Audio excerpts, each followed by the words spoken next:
Hi there, very warm welcome. You're watching Market Cafe on ET Now. This is Priyanka along with me, Shyansi. We saw a lighter inflation figure coming in on the front of WPI in US markets. This is what has actually created some optimism amongst the traders. Nasdaq did a pullback. US markets did pretty well yesterday, but then the pivot, the needle shifts to CPI figure, which is slated today. We'll get you all the action from the US markets, Asian markets, and the stocks that could be buzzing in trade today. Let's get you all the action, starting with the US. Good morning, Shyansi. Well, absolutely. Good morning, Priyanka. And that just about sums it up, right? Because that is just exactly what is happening at this point when it comes to the Wall Street. Like Priyanka said in the regular session, you did have the blue chip Dow that gained about 0.2%, 0.5% in fact. And when you take a look at the S&P 500, that's the one that's added 0.1% as well. Marginal uptick coming in as far as S&P 500 then is concerned. On the other hand, you do have a pullback coming in the tech names. That is something that weighed on the Nasdaq composite. That is the one that fell 0.2% as well. Now, the moves, of course, came after December's wholesale inflation report that came in lighter than expected. Like we marked earlier as well, because we've been talking about this particular report for quite some time, especially this week. Now, the producer price index added just 0.2% less than the Dow Jones consensus estimate for a 0.4% increase coming in as well. So definitely lighter than expected. That is what that data set was all about. Following this data release, of course, you do have investors shifting the needle, turning their attention then to the December's consumer price index reading. That is the one to watch out for at this point as well. And you do have the fourth quarter earnings season that is also kicking off in earnest this week. A slew of big financial services companies that are due to report their earnings, slated to report their earnings. You do have BlackRock, JP Morgan Chase, Wells Fargo, Goldman Sachs, as well as Citigroup that make it to that particular list. So that largely is the kind of handover that we have coming in as far as Wall Street is concerned. But you know, it was oil prices that slipped yesterday, and it's been quite a roller coaster when you take a look at the move coming in on Monday and then yesterday. So what do you make of it? Absolutely, Shyansi. In fact, gold also edged higher. This is of course, it's a function of demand and supply in terms of oil. Now, our oil prices especially slipped on Tuesday, and this is following a US government forecast of steady US oil demand in 2025. Let's get you the real news that what actually happened.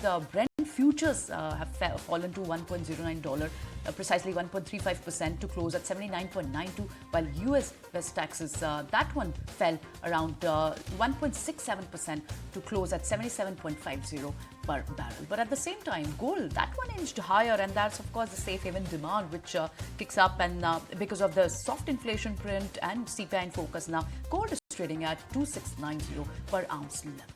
But at the same time, let's just keep it with the oil. The US Energy Information Administration, or the EIA, has released its January short-term outlook report that provides forecasts for energy production now, even consumption and the prices through the 2026. EIA now projects US crude oil production to reach a record 13.5 million barrels per day in 2025, with a slight increase to 13.6 million barrels per day in 2026. Meanwhile, global oil prices are expected to decline due to production outpacing demand, with Brent crude averaging to $74 per barrel in 2025 and $66 per barrel in 2026. Now, the natural gas prices are also seen rising to $3.10 MMBTU, $3.10 per MMBTU in 2025, whereas it was $4 per MMBTU in 2000. It could be in 2026, and this could largely be driven by LNG export demand outpacing production growth. Well, absolutely, and lower crude oil prices is something that they're forecasting, but let's keep it going then with forecasts, because you do have US sanctions on Moscow that are in the spotlight as well. When you take a look at what some of the brokerages then had to say, when you take a look at what Goldman Sachs then had to say, they're expecting Brent crude to trade in a range of $70 to $85 per barrel. Now, the bank also expects loss of some Russian supply that could reduce or even wipe out the currently expected surplus in the oil market. Additionally, they also expect stringent US sanctions on Iran to boost Brent to near the $90 per barrel mark. So that is something that they're forecasting as well. And the two-day oil price rally on Friday and Monday following the latest US sanctions on Russian exports goes to show that geopolitics will continue to play a key role in oil price action and market balances this year. Definitely something that is boosted oil prices so far this year. In fact, oil prices did break out of that narrow range that we saw coming in based on these factors as well. And according to Goldman Sachs, then geopolitical events will continue to impact prices this year then. Absolutely. In the meantime, let's get you an action on the Bitcoin now. Bitcoin slumped to an almost 2 months low after investors dumped riskier assets amid a sharp rise in US bond yields, but staged a reversal back above $96,000 on the back of lower than expected inflation print. Let's go across to my colleague Sharad to understand the pricing action overnight. Sharad.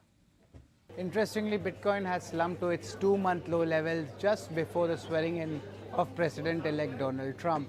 So what is actually spooking the Bitcoin? Of course, the first one being that investors have started dumping the riskier assets as the US overall 10-year yield numbers, they have started inching up. Now, interestingly, what has happened is the sell-off has triggered profit booking across asset classes and especially in the crypto space. Now, also there is a technical sell-off happening because there was a strong rally in the crypto space happening, but do remember one of the key triggers of the recent macro data suggests that a stronger than expected US jobs will be there. That suggests that there might be a hawkish tone coming in and there might be a lesser rate cuts going ahead. Because of this, there has been a domino effect across asset classes as well. If you look at the falls itself from 2024 highs, Ethereum is down 20%, Bitcoin is down 9%, and Binance is also ranging between 8 to 9% when it comes to the falls. But what lies ahead is very important for the Bitcoin. And first and foremost is there is a debut of a lot of US exchange trade funds of Bitcoin and crypto space which are expected to happen, and because of that more institutional participation could be there, which augurs well for the Bitcoin and the crypto space as a whole. Interestingly, President-elect Donald Trump's support for digital assets has been very vocal, and that has actually shown in the prices as well when it comes to the Bitcoin. But now there is a technical sell-off and some consolidation can be there before the rally starts again in Bitcoin. That's what the traders have been stating when it comes to the crypto space. Well, absolutely. Thanks, Sharad, for getting us that roundup. Now, it'll be important to watch out for what happens to Bitcoin after Trump gets the keys to the Oval Office. So that's also important to watch out for. But for now, let's also keep it going with what's important and what are the cues that you should then be watching out for this week. Like we told you earlier as well, there's the CPI print coming in from the US as well, and there's the CPI print coming in from UK that we're also watching out for. Other than that, from the Eurozone, there is the industrial production data that is going to be on our radar as well. And based on the global earnings, the kind of lineup that we have, you do have a whole host of companies like we've marked earlier as well, Citigroup, JP Morgan, Goldman Sachs, Wells Fargo, and even BlackRock that are going to be reporting their numbers. So on the back of that, those counters are going to be in focus. And in terms of third quarter earnings back home, then you do have HDFC Life Insurance. That's the one to watch out for on account of earnings. And in terms of corporate action, then there's ABFRL that has a board meet to mull fundraise. So keep an eye on that counter as well. And it's the last day to buy shares to be eligible for interim dividend for a couple of counters. Now, the ones that I'm talking about, like you can see on your screens, are PCBL as well as CESE. So even those are the ones to watch out for. Other than that, in terms of other events, you do have a NATO defense chiefs meet. That is going to be key to watch out for. And given the geopolitical scenario, any commentary coming out of it is also going to be in spotlight, right, Priyanka? Absolutely. So these events would be keenly eyed at, but at the same time, the key event, which the key economic data which came in from US market was PPI index. That came in lighter than expectation. Producer prices in the US rose lesser than expected in the December month, as higher costs for goods were partially offset by stable services prices. Now, this suggests that inflation could remain on a downward trend after the progress that had stalled in recent months. Now, the moderation in PPI, however, did not change the view that the Federal Reserve would not cut rates again before the second half of this year. Now, producer prices rose 0.2% in the month of December, aided by higher goods prices. On a year-on-year basis, prices were up by 3.3%. Core PPI edged up 0.1% month-on-month and lodged a 3.3% rise on a Y-on-Y basis. Well, absolutely, and let's keep it going then with the US, but shift focus to the budget deficit. That stood at a record $711 billion for the first 3 months of financial year 25. Now, this, remember, was the final budget report before President-elect Trump's take over next week. January 20th is the date that we're marking on our calendars for that. And trade deficit was higher by 39% when you take a look at it on an annualized basis then. Roughly around 55% of the budgeted capex with government outlines. But then let's get you some more stocks. Shifting focus to some stocks specific news, especially talking about Meta, that has announced that will cut about 5% of its workforce, focusing on the company's lowest performing staffers. Now, CEO Mark Zuckerberg informed employees about the decision to move out low performers faster in a memo posted on the company's internal workplace forum. Zuckerberg also spoke to employees 2025 that it will be an intense year. Rather than moving on, the US SEC has filed a lawsuit against Elon Musk alleging the billionaire committed securities fraud in 2022 by failing to disclose that he had amassed an active stake in Twitter, a secrecy that allowed him to buy shares at artificially low prices. Now, according to the complaint, Musk was more than 10 days late in reporting that material information, allowing him to underpay by at least $150 million for shares that he purchased after his financial beneficial ownership report was due as well. Okay, moving on, a half dozen trade groups from the semiconductor and manufacturing industries sent a private letter to US President Joe Biden complaining that new export controls expected this week were rushed through without consulting them. Biden administration, remember, just yesterday had released regulations on where computing chips from NVIDIA can be placed around the world. Now, setting up a three-tier system in which most nations will need to obtain licenses to build AI data centers with US chips now. In a letter to Biden, which is dated on January 13th, trade groups, including the Semiconductor Industry Association, which do represents the chip firms, complained about that rule as well as other rules that could come as early as this week. Rather than moving on to some more news and updates, then, in order to celebrate the 60th anniversary of diplomatic ties with India, you do have the Singapore President T. Shanmugaratnam, who is in India on a 5-day visit from January 14th to January 18th, and he'll also be holding talks with President Murmu as well as Prime Minister Modi during the visit, which will focus on boosting cooperation in the semiconductor industry. In fact, we do have Sumita who's standing by with all of those important details. Sumita, tell us a little more about this particular visit and the bilateral discussions that are on the table then.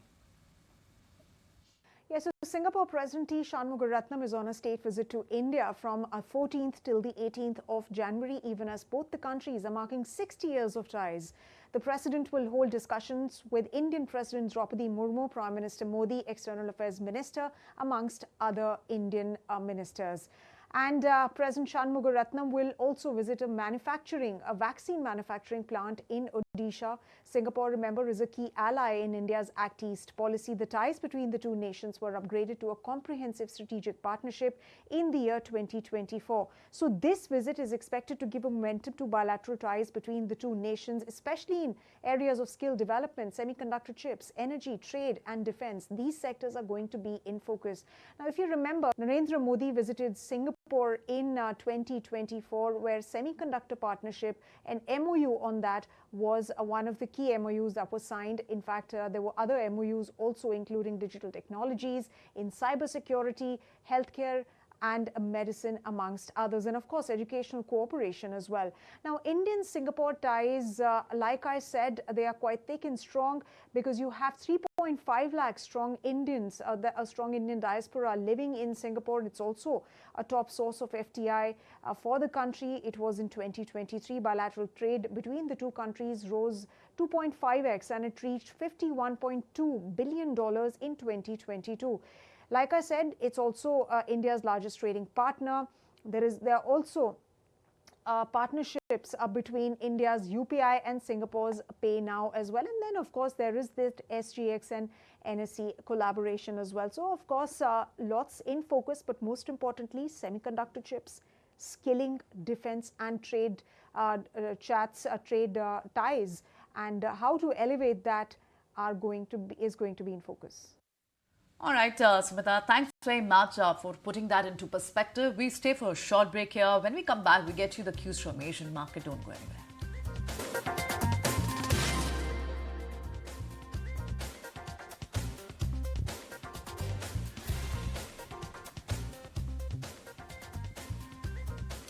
Welcome back. You tune into Market Cafe on 80 now. Now let's get your cues from Asian market. Unfortunately, Asian markets did not seem to be mirroring the gains that came in from the Wall Street. Rather softer cues, a mixed bag of cues coming in. Nikkei has turned into positive now. However, it opened with a it opened a little softer, but now it's trading flat to positive. It's actually trading with just marginally up of 2 points. But if you look at the other markets, if you look at Hong Kong's Hang Seng, that one opened with marginal gains, but at the moment it seems that okay, it has hold on to that gains, but it's a marginal set of gain only.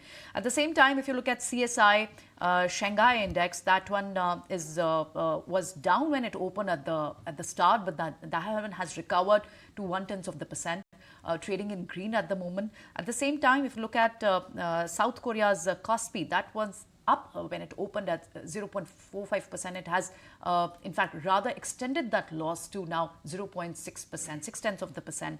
At the same time, so a mixed set of cues coming in from Asian market also, barring Nikkei and even Hong Kong attempting to get into positive territory. We are getting a mixed set of cues at the very moment.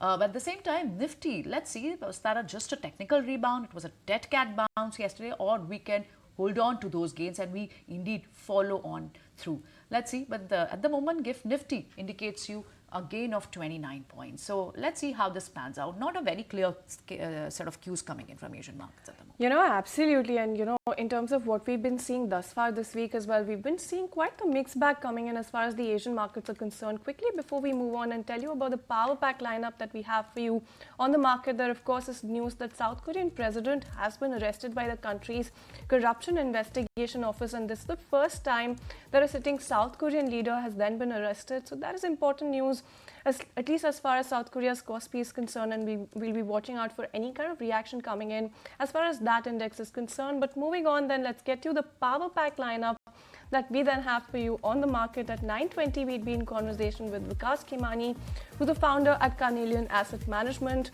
to discuss the volatility that we're seeing in the market and what he's penciling in terms of the sectors that he's bullish on, where he sees value emerging. And moving on, then 9:35 a.m., then V. Prasanna, Group Head at Global Markets, ICICI Bank, is going to be in conversation with us to discuss the plunge when it comes to the Indian currency and what is really lined up ahead for the currency, whether more pain could be in store for the rupee as well, is something that we're also going to be discussing. So keep an eye on that conversation. 9:40, then Sharad Mahindra, Joint MD and CEO at JSW Energy, will be talking to us about the acquisition pipeline that they have, and the global view is something that we're going to be discussing at 9:50 with none other than Gargi Chaudhary, Chief Investment and Portfolio Strategist, Americas at BlackRock. So keep an eye on that conversation as well. And to decode the growth roadmap, then when it comes to Bari Energies, Hitesh Doshi, who's the Chairman and MD at the company, is also going to be in conversation with us. So that is a power pack lineup for you right there.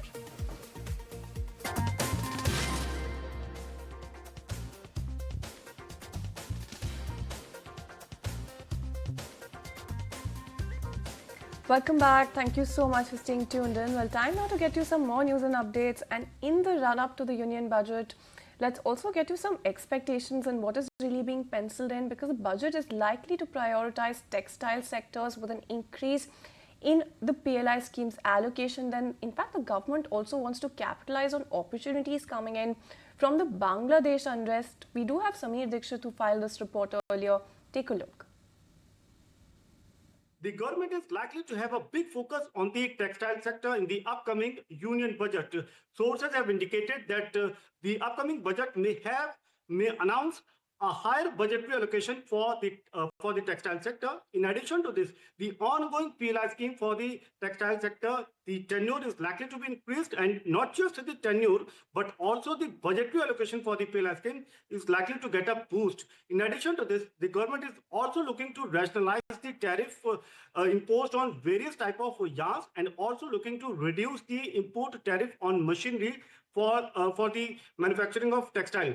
So when it comes to the budgetary allocation for FY 24-25, the budgetary allocation for textile sector was for around rupees 4,200 crore. But for FY 25-26, the budgetary allocation is likely to be increased by around 15 to 20%, and this may be to the tune of rupees 5,200 crore. In addition to this, the PLI scheme, the man-made fiber PLI scheme is likely to get a tenure extension, and the budgetary allocation is also likely to get increased to up to 600 million rupee. Government is also looking to reduce tariff on various type of yarns, for example, on fiber or other yarns which are being imported by the textile industry for the manufacturing of textile, and even the reduction in the import of the tariff cut on machinery for the textile industry. Government understands that the ongoing opportunities rising because of the unrest in neighborhood in Bangladesh, it provides bright opportunity for domestic textile industry. This support through the PLI scheme by giving higher budgetary allocation or even by tariff reduction will not just give a further strength to the domestic industry, but this will also help to address the issue of employment. So these are a couple of interesting announcements that we may see related to the textile sector in the upcoming union budget. All right, that's interesting. Thanks very much, Sami, for that report. Moving on, Union IT Minister Ashwini Vaishnav met with industry stakeholders on the digital personal data protection rules, which were floated recently. The move follows the first consultation session attended by over 300 industry stakeholders, and this was led by Minister Ashwini Vaishnav himself. In fact, government could look at extending the consultation period from 45 days to another 15 days if required. Currently, the consultation period is scheduled to end on February 18th, and the government is seeking comments on the draft regulation from stakeholders.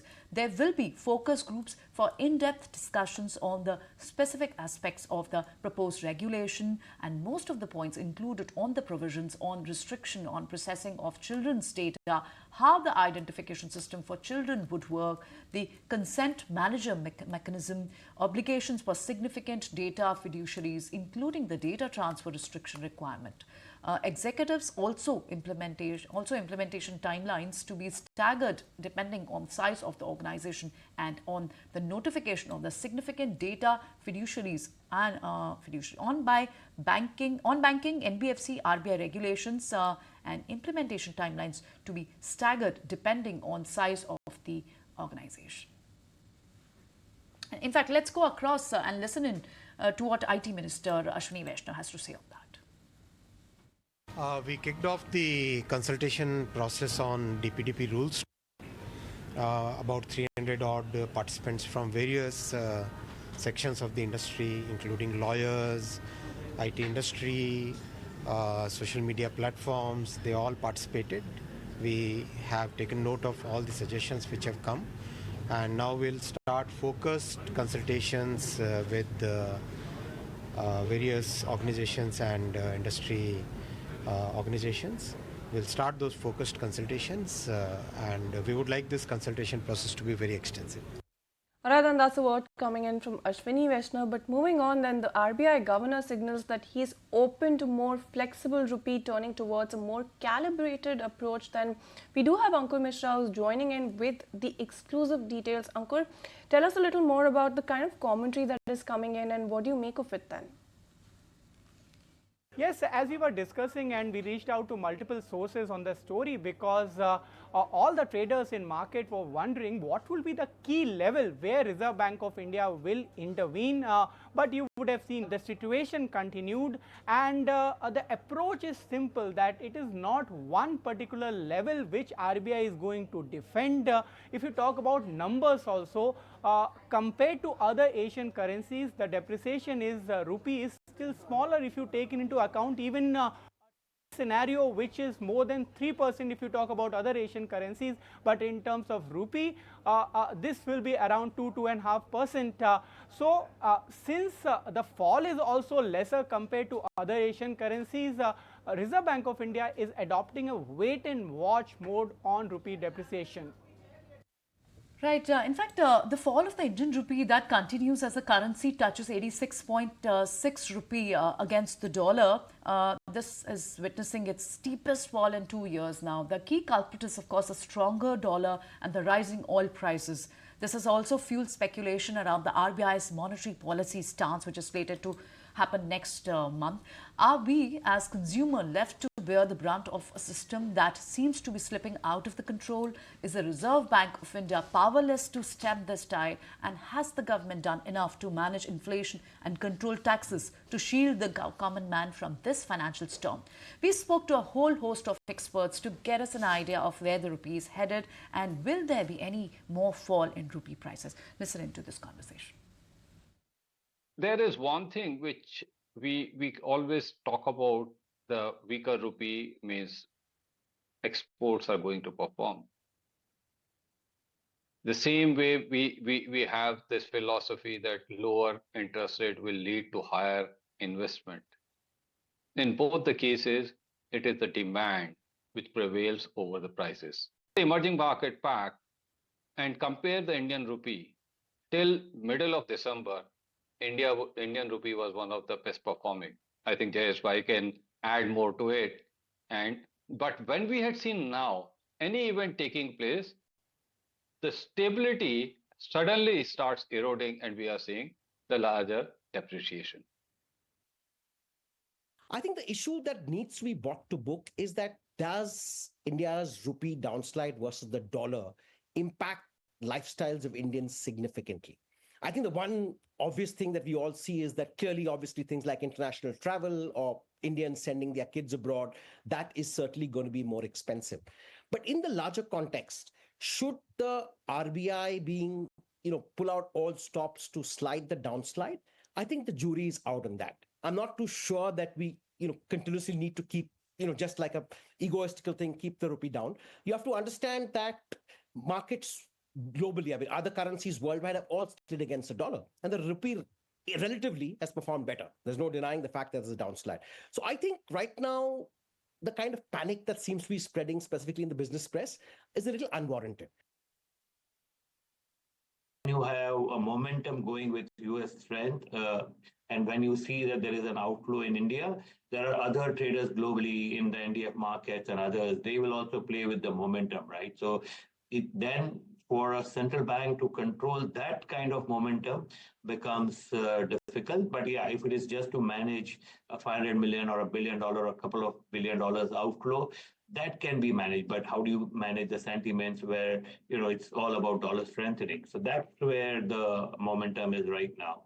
Till we see some momentum change there, or unless we see a drastic fall and then, intervene big time by RBI and bring it down dramatically. So that does hurt people, but these are all temporary measures, right? So the reality is, as long as we have equity outflow happening, which is a dollar outflow from the country, we'll have to wait and watch how it falls further. All right, then time for a very quick break. When we come back, we'll get you some more news and updates, so stay tuned.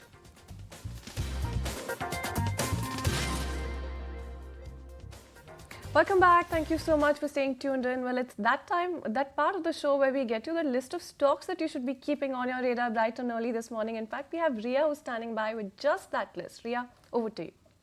Yes, good morning. Let's take a look at the stocks that are going to be in focus today. First up, we have IRFC. Now, they have emerged as the L1 bidder for a project worth rupees 3,167 crores for the development of the coal block at Jharkhand. There's also Hero Motor in focus today. They have launched the new Destiny 125 in 3 variants at prices starting at rupees 80,450. We also have Adani Green Energy in focus. Now, Adani Renewable Energy 48 Limited, which is a step-down wholly owned subsidiary of the company, has commissioned a 57.2 megawatt wind power component of its wind solar hybrid project in Gujarat. And lastly, Cipla will also be in focus since the company has received a rectification order for the income tax demand. The amount has been reduced to rupees 559.18 crores versus rupees 773.44 crores earlier. So keep your eye out on all of these stocks today. Thanks very much, Ria, for highlighting all those stocks that could be buzzing in trade today. But the bigger news still lies with the rupee fall. In fact, rupee continues to languish further per dollar. What is the impact of depreciating rupee on materials? Will it dent the financials or boost the balance sheet? Gaurav joins in with this note from CLSA on rupee. Gaurav. Well, yes, when we talk about rupee, we have already seen that in the last 1 month itself, rupee has depreciated depreciated from 85 to 86 rupees. Now this is one of the fastest depreciation that we have seen in the history so far, and on the back of this now CLSA has come up with their note. What they are saying right now is that this rupee depreciation can impact mildly on a negative way to cement and durables. Why they are saying is that when we talk about cement and durables, they are saying the material and the cost is going to be impacted and it is linked with the USD, and that is the reason why depreciation in INR can actually impact these segments. On the other hand, what they are saying is that metals is one segment where we may not see any kind of negative impact. In fact, what they are saying is that metal is actually well placed when it comes to rupee depreciating, and the reason being that metal stocks are positively impacted because when we talk about realization, that is linked to USD, but the cost and other materials which are impacted by the USD are not actually linked to USD. What they are saying is that the cost is actually linked to INR, and that is the reason we may not see much of the impact coming up in metals. Specifically, when we talk about metals, where they have given preference over JSPL, Vedanta and Hindalco, and the reason being that when we talk about leverage also, they do have low leverage, and that is the reason impact of USD appreciating and rupee depreciating may not be much significant for these stocks. So definitely on back of this, we will be watching out on metal space and also on cements and durables, because we may see some kind of negative impact of INR depreciating on these segments. For that update coming in, let's keep it going with brokerage notes then. Cement sector is going to be the one to watch out for on the back of a note coming in from JM Financial. In fact, they've talked about 3 counters. The brokerage firm also sees positive demand drivers and also expects a 7 to 8% CAGR over financial year 25 to 27. We do have Ashesha standing by with more details. Ashesha, tell us about the counters that they've talked about and what is the CAGR that they're then expecting for this particular pack then? Well, yes, JM Financial has come out with a very interesting report on cement sector where they've initiated coverage with a buy rating on 3 stocks, and they believe that yes, we have seen consolidation in the sector over the last few years, but they believe that most of the consolidation is now behind us and that the sector will now focus on pricing and profitability going forward. They say consolidation has already resulted in a lot of impact and a lot of pressure on pricing and profitability, but the companies will now turn and shift their focus to pricing and profitability going forward. As far as demand is concerned, remember FY25 was very muted when it comes to demand, but they are penciling in a strong 7 to 8% CAGR growth over the next 3 years. In fact, they also say that the focus will also shift to cost optimization going forward, because of which EBITDA CAGR for the industry as a whole is expected to grow at a rate of more than 25% over the period FY25 to 27, and EBITDA per ton is also expected to rise substantially going forward. So they've initiated coverage within the cement sector on 3 stocks. Ultratech Cement with a buy rating 13,000 rupees is their target price. Ambuja and JK Lakshmi Cement with a target price of 685 and 5,300 rupees per share respectively. So a very positive report that has come in, where they believe that the consolidation that was happening both through organic as well as inorganic route is perhaps behind us, and the focus will now shift to pricing and profitability. Okay, so cement companies have now taken a significant price hike also. Now this comes into limelight. Thanks very much, Ashesha, for that lowdown on the entire sector and the GM Financial report on cement. Moving on, channel checks hint at recovery in growth momentum across the restaurant industry with acceleration seen in December month. Macquarie initiates outperform on Devyani International, Sapphire Foods. Snehi joins in with the rationale behind the same. Snehi. Well, yes, so a positive note coming in from Macquarie on the entire quick service restaurants, which is the QSR space. Channel checks from Macquarie point to recovery in growth momentum across the restaurant industry with acceleration seen in the month of December. They also believe that proposed tax reductions in February during the budget could see industry same-store sales growth, which is the SSSG, accelerate versus estimates. So this is another positive that Macquarie is pointing out. They believe that KFC and McDonald's top proprietary, they top the Macquarie's restaurant brand index. It's an index that Macquarie uses to rank restaurants across the QSR space, and topping that list is KFC and McDonald's, and that supports their top pick of Devyani, and especially the Yum India franchise, which is unlisted, but whereas Devyani is their top pick emerging from this entire sapphire sector. Their order of preference is Devyani International, followed by Westlife Foodworks, Sapphire, as well as Jubilant Foodworks. This is the pecking order of what Macquarie likes. For Devyani International, they've initiated an outperform with a target price of 230 rupees per share. For Sapphire Foods, they've initiated an outperform rating as well with a target price of 390 rupees per share. So that's the pecking order of what Macquarie likes: Devyani, Westlife, Sapphire, followed by Jubilant Foodworks. Also, they are bullish on Jubilant Foodworks given the Q3 update, the strong update that the company has given. Remember, in the second quarter also, Jubilant Foodworks was the only QSR restaurant that has seen positive growth compared to others seeing negative growth. So Jubilant Foodworks is also something they like, but well, yes, Devyani is their top pick. Initiated an outperform on Devyani and Sapphire both. Alright then, so that's the note coming in as far as Macquarie is concerned, initiating an outperform on a couple of counters. Devyani International as well as Sapphire Foods are the ones that they're talking about. But with that, completely out of time on this edition of Market Cafe on ET Now. From me, Shreyanti Singh, Priyanka Uppal, as well as the entire team that put this show together. Thank you so much for tuning in. You don't go anywhere because the market takes all of the action forward.